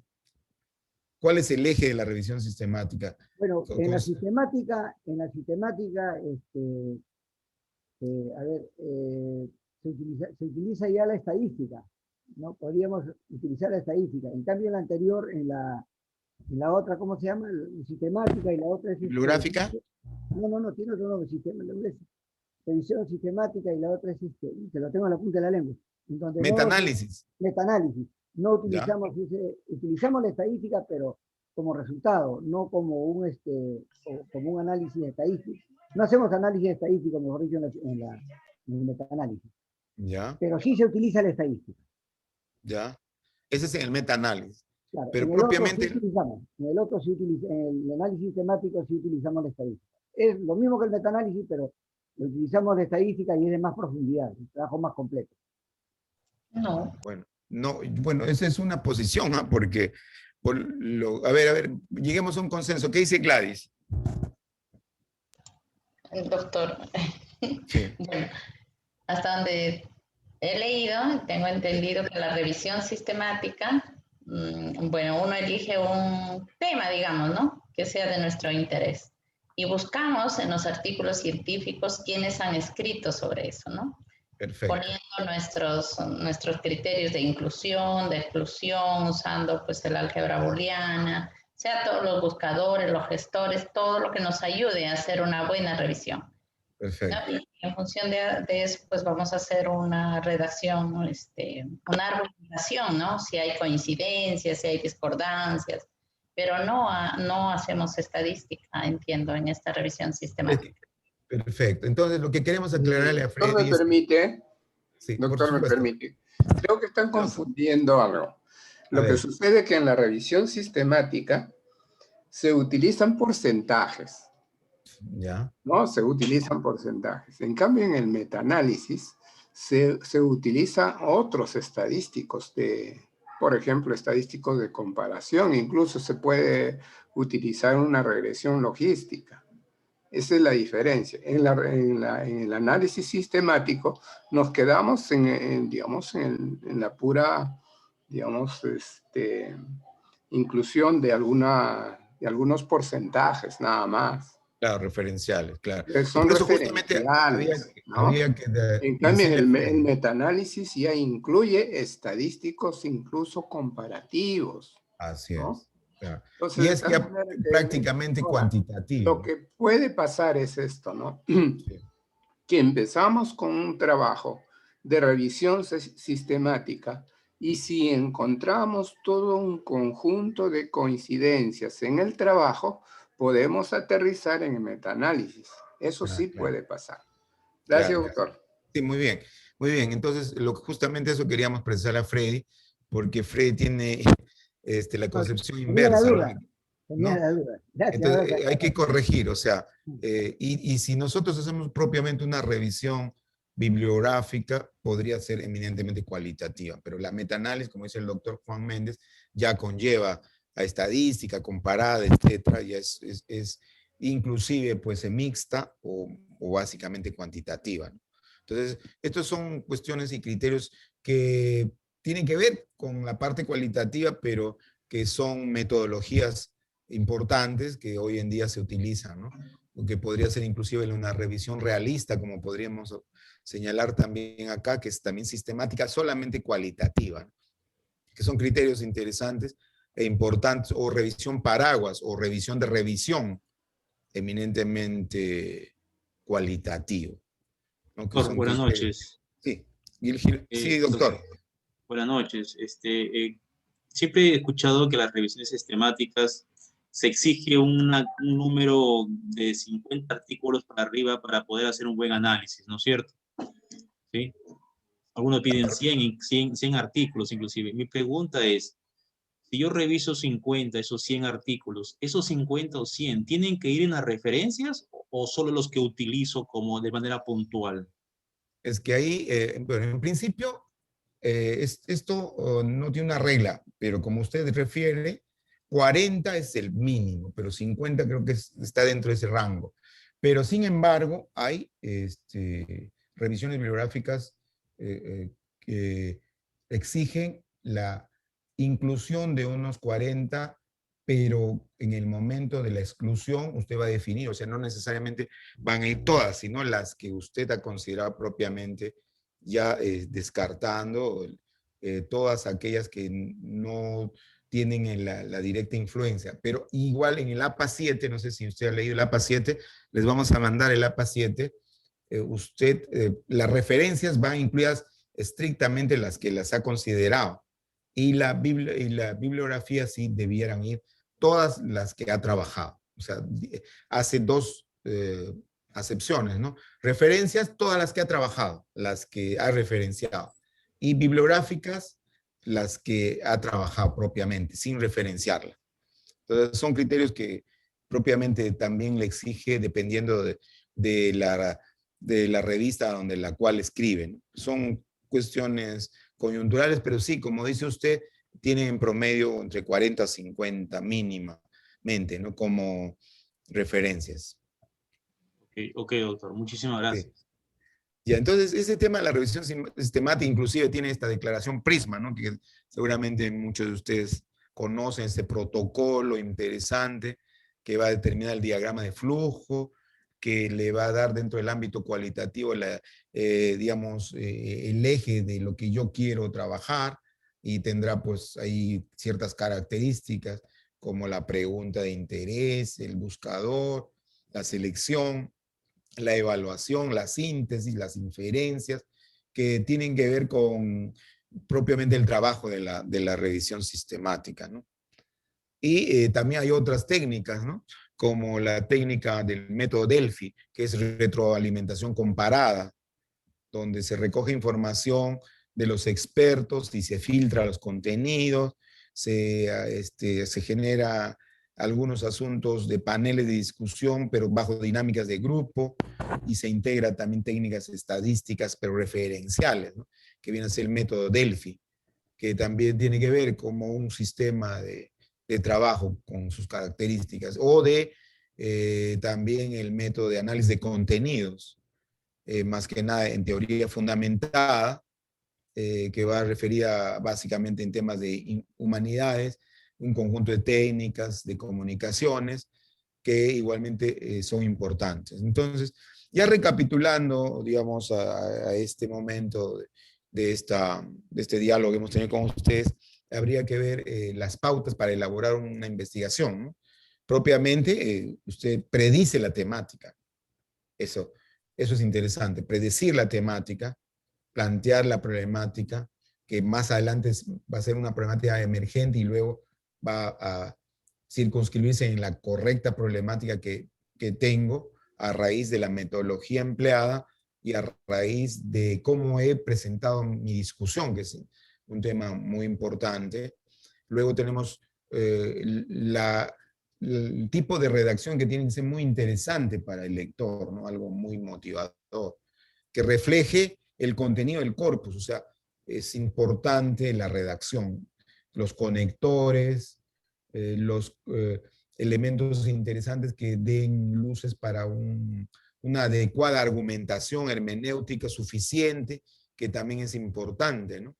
Que eso es igualmente trascendental. Y las palabras claves, las cuales se han tenido en consideración, que igualmente también es importante.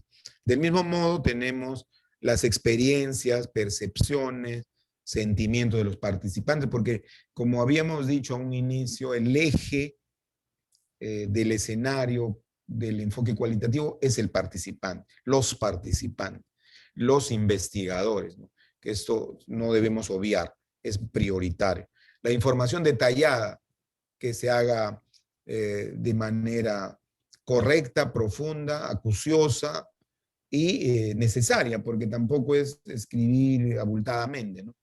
La diversidad de cualidades que también se tenga en consideración dentro de esta expectativa y la representación básica de lo que se quiere como análisis de la problemática, ¿no? Podría darse en consideración frente a una deficiencia de conocimiento, frente a la necesidad de un valor teórico, frente a la conveniencia de hacer ese estudio por su trascendencia, por la relevancia social que tiene la investigación o por sus implicancias prácticas que tiene la investigación. O sea, son factores que van a motivar a que yo genere una investigación.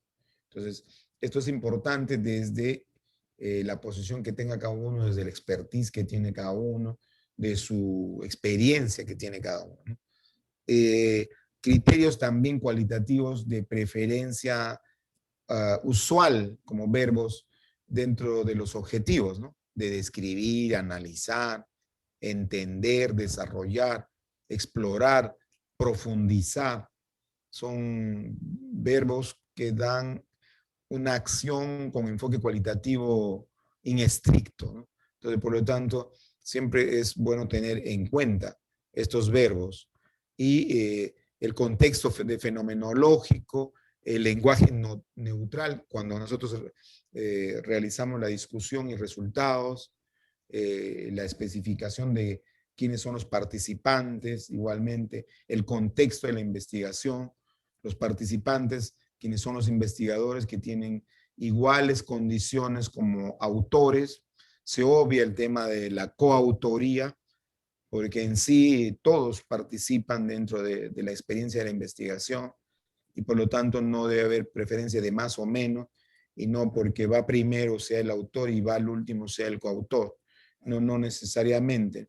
Y como tal, todos se consideran indistintamente en el orden que estén como autores, como participantes, que también esta es una expectativa importante a considerar, el abordaje que se tiene, la profundización que se tiene que hacer dentro de la investigación, ¿no? Y al utilizar el diseño, ¿no? El aprender o aprender con H, ¿no? De lograr contextualizar correctamente, darle una justificación acorde, tener como técnica de estudio de caso la documentación suficiente, poder contrastar comparativamente lo que sea necesario, establecer un marco de referencia interesante, un estado del arte, un marco teórico suficiente, dependiendo del tipo de diseño que tengo, si es teoría fundamentada, estudio de caso u otro, fenomenológico.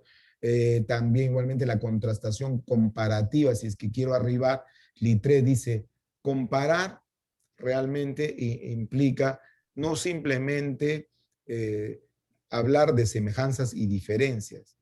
Y Littré hace una especulación, ¿no? Frente a las semejanzas y las diferencias, ¿cuál es lo prioritario? Ahí preguntaría yo aquí al auditorio, para ustedes, frente a las semejanzas y diferencias comparativas, ¿cuál es lo prioritario? ¿Las semejanzas o las diferencias? A ver si alguno me puede brindar su opinión, por favor. ¿Qué consideran ustedes? ¿Qué creen? José Williams, a ver, ¿qué dice?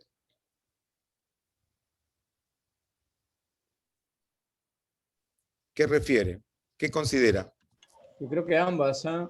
Porque en el caso de la semejanza me ayudaría pues a poder dar una posición, y en caso de la diferencia me ayudaría pues a buscar, a reflexionar en torno a cómo puedo resolver estas diferencias, ¿no? Sí. O sea, Bien, muy sí. asertiva la participación, perfecta. Porque Littré, un gran investigador en el ámbito comparado, dice que no se hace diferenciación entre semejanzas y diferencias, u orden entre semejanzas y diferencias, sino que ambas deben ser utilizadas simultáneamente para darle, como se refiere, ¿no? Todo lo que sea semejante, que sea símil y que permita catalogar, digamos, el tema de la investigación, como también todo lo que sea diferente, que también permite hacer una comparación. O sea, ambos utilizarlos simultáneamente, que también es un tema importante, ¿no? Y estas revisiones sistemáticas de base de datos, como muy bien lo refirió la señorita Gladys también dentro del estudio bibliométrico, es interesante, ¿no? Que nos da un ejercicio de revisión y discusión. El eje para poder demostrar la calidad de la revisión sistemática es la discusión. No es el marco teórico, es la discusión. Y entonces ahí nos debemos de tener un minutito para reflexionar. Nosotros como asesores, ¿no?, controlamos a nuestros asesorados, maestrandos, doctorandos, su discusión. Yo he visto discusiones bastante ligeras, muy tenues, no tienen la consistencia de vida. Y la discusión y resultados, o resultados y discusión, es el eje de la revisión bibliográfica, de la revisión. Entonces, por lo tanto, esa discusión va a ser prioritaria, preponderante, donde se va a aportar la hermenéutica, la interpretación adecuada de lo que se ha conseguido dentro de la revisión, de lo que se ha tomado en consideración. Esa es la discusión. Y como decía el doctor Juan Méndez, ¿no?, va a llegar a escenarios de metaanálisis a raíz ya de cuestiones de inferencias estadísticas, comparativas, que justamente surgen del escenario de la discusión. Entonces, por lo tanto, esa discusión en el ejercicio de la revisión es básica, o sea, es el eje. No tanto así el marco teórico. El marco teórico es referencial, dependiendo del diseño de investigación. Es más, algunos casi ligeramente contextualizan el marco teórico, porque dependiendo del diseño de investigación, como reitero, que no necesariamente deba utilizarse plenamente, a diferencia que sí lo determina si fuera una teoría fundamental. Entonces, eso es interesante, importante, que quisiéramos nosotros también discutir y promover quizás el diálogo, ¿no? Dependiendo, ¿qué es lo que persigue el investigador? Bien, claro, como dice Alejandro, es cierto, o sea, ¿qué es lo que persigo? Pero definitivamente considero yo que los resultados de discusión es el eje, porque dependiendo de lo que persigo, voy a plantearlo, voy a redactarlo, voy a materializarlo hermenéutica e interpretativamente de la manera más correcta. ¿Dónde? En los resultados, en la discusión. Y ese es un tema importante de reflexión, porque muchas veces, quizás por el tiempo, por las circunstancias, porque ya está próximo a la sustentación, el tema de discusión y resultados no la revisamos bien, son muy ligeras, realmente sus contenidos, etéreas, no hay quizás elementos consustanciales, pese a que se ha mostrado un gran esfuerzo bibliográfico de revisión, pese a que se ha mostrado igualmente, si fuera simplemente un análisis de diseño de teoría fundamentada, un esfuerzo que se ha citado el marco teórico sustancioso, teóricamente, no se tiene ese aporte. Cuando se usa, muchas veces se usa la técnica de la entrevista, y la técnica de la entrevista, donde dice tal y tal, dijeron que sí, y tal y cual dijeron que no, y por lo tanto queda conclusoriamente así, lo cual, pues, si es que quiero hacer simplemente una técnica de entrevista, entonces utilice el Atlas T, para que le dé certeza de las categorías que se han adoptado y a cuáles han sido los parámetros de las cuales ha arrojado el resultado, ¿no? Pero yo considero que muchos se fijan más en la discusión que fijarse propiamente en lo demás. Entonces, ese es un tema de reflexión. Ciertamente habrá posiciones diferentes, pero creo yo que uno de los ejes básicos del enfoque cualitativo es resultados y discusión, porque nos va a permitir los constructos bien elaborados, ¿no?, que creo que eso es importante reflexionar, ¿no? Bien, igualmente, a ver, veamos, también tenemos, bueno, la etapa de levantamiento de campo, que creo que ya lo hemos señalado, del tema de visualización de datos y las conclusiones que propiamente podemos arribar de primera parte de enfoque cualitativo, ¿no? De preámbulo que hemos tenido hoy respecto al tema primero del concepto, ¿no? Que tiene que concebir y practicar una investigación, ¿no? Que ya la conocemos, que es una investigación que tiene un perfil de quien el escenario y el sujeto es propiamente el investigador, que la flexibilidad que tiene la investigación cualitativa, ¿no? Y la preponderancia de la utilización de los herramientas de manera consensuada, técnica, dependiendo, como ha referido también igualmente a uno de los jóvenes que ha participado, respecto al tema de la prestancia, del qué es lo que yo quiero investigar, y la investigación cualitativa, que tiene sus cualidades y particularidades también, dependiendo de cómo las ubico, fundamentalistas, separatistas, integradoras, pragmáticas.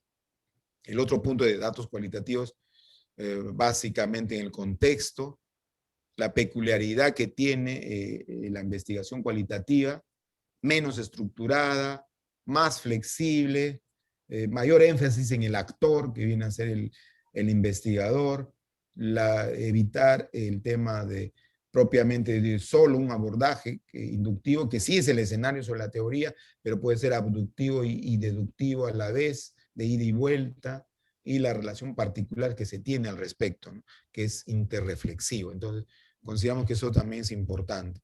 Los paradigmas cualitativos, los cuales debemos tener en cuenta, los diseños que hemos señalado, que son muy importantes de acuerdo al propósito, al contexto del concepto, de la significación, de la pregunta de investigación, del método, de lo que yo quiero considerar, ¿no? Diseño de estudio de caso, diseños de casos quizás podrían ser múltiples o ampliados, diseños etnográficos, diseños de investigación-acción, fenomenológicos y de teoría fundamentada, ¿no? Que consideramos que sí es importante. Entonces, conclusoriamente, llegando al final de este tema, ya tenemos poco tiempo, unos 5 minutos, es identificar los elementos claves. No existe más que 2 reglas para escribir: tener algo que decir y saber decirlo, saberlo argumentar. Esto es el eje. Entonces, creo que el esfuerzo de todos, de retroalimentación, tanto mío como de vuestra participación, es simplemente tomar el expertise, el mayor conocimiento posible, como dice Oscar Wilde, de las reglas de una adecuada elaboración científica y saber escribir.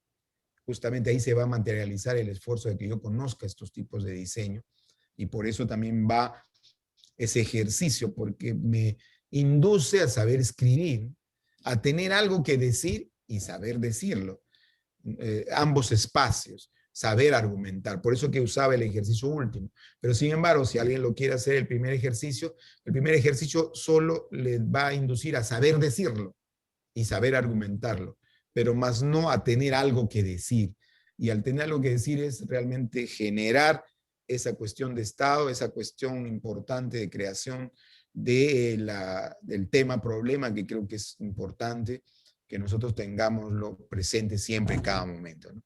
Otro punto importante es lo que dice Peter Drucker, ¿no? Que la mejor estructura no garantiza los resultados ni el rendimiento, pero la estructura equivocada lógicamente es una garantía de fracaso.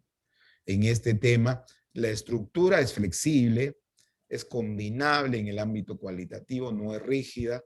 Claro que tiene soportes importantes en modelos, en cualidades, en experiencias y en trabajos, ¿no? Con enfoque cualitativo. Pero en el fondo del asunto es una adecuada elaboración hermenéutica interpretativa suficiente que garantice los resultados estructuralmente, ¿cierto? ¿No? Porque eso nos va a dar grandes luces del tema. Y su estructura tiene que guardar el sistema estandarizado que se tiene hoy en día en la investigación científica, ¿no? Dicho sea de paso, por ejemplo, si nosotros hablamos en el derecho, los abogados muchas veces, aunque ya han cambiado los tiempos, es que muchos decían que el derecho no es ciencia, ¿no? Inclusive hay un tema de un gran jurista como Kirchmann que habla, ¿no? Sobre que el derecho no es ciencia. ¿Por qué? Porque El diario actuar de un abogado es simplemente litigio, y el litigio es establecer la contestación de una demanda, el plantear una denuncia, en absolver una impugnación, en cuestionar puntos controvertidos, en asistir a audiencias, en plantear escenarios de excepciones, y todo ello en un proceso prácticamente ya rígido, establecido, normado, reglamentado y estipulado con una solemnidad, es ad solemnitate, pero que en sí no contiene alguna ciencia, lo cual pues ya hay nueva corriente al respecto, porque sí hay ciencia, porque hay que investigar, y eso creo que es el nuevo escenario del Poder Judicial inclusive, ¿no? Los escenarios de investigación propicia para evitar de que las resoluciones no sean diferentes, ¿no? Alguien le da una resolución de una sentencia de alimentos, a uno le ponen 300, a otro 500, a otro 1000, en una reparación igual, por un delito a uno le ponen 300, a otros 500, a otros 1000, a otros 1.000.000. O sea, no existe una uniformidad de criterios, no existe jurisprudencia vinculante, no existe investigaciones sustentadas, no existe logicidad en la construcción, no existe inferencias, no existe en el tema de la interpretación correcta, adecuada, hermenéuticamente. Entonces, todo ello conlleva ¿a qué? A que no exista para el justicial un escenario correcto, ¿no? Y eso creo que también es uno de los elementos importantes. Ni hablemos de la justicia en el Perú, lógico, porque todos, y eso yo mismo me quedo admirado, porque muchas veces he tomado una entrevista para una admisión, y yo le preguntaba, ¿por qué usted quiere plantear y llevar el curso de Derecho? Y me responde, porque lo primero que quiero es que hacer justicia en mi hogar, en mi familia y en mi entorno.